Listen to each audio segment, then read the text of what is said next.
দীর্ঘ 8-10 বছর যাবৎ চলাফেরার মাধ্যমে কোনো দিন কোথাও তারা কোনো অনৈতিক কোনো কাজের সাথে বা রাজনৈতিক কোনো কাজের সাথে আমরা তাদেরকে জড়িত থাকতে দেখিনি।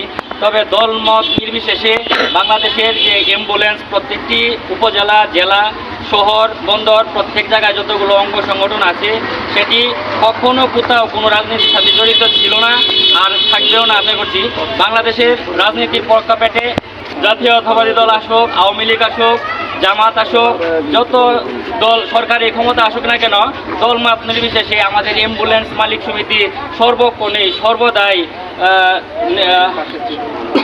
সেবামূলক প্রতিষ্ঠানের সাথে জড়িত। তাছাড়া আমরা কোনো রাজনৈতিক সাথে জড়িত না। যখন যে দল আসবে, যে সরকার ক্ষমতায় আসবে, ঠিক তখন তাদের আওতা অধীনেই আমাদের বাংলাদেশের অ্যাম্বুলেন্স মালিক সংগঠনগুলো কাজ করে যাচ্ছে।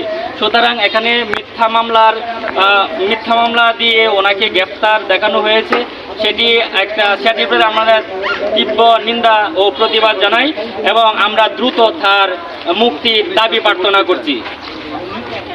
বক্তব্য শেষ করলাম। সকলে ভালো থাকবেন, সুস্থ থাকবেন। আসসালামু আলাইকুম।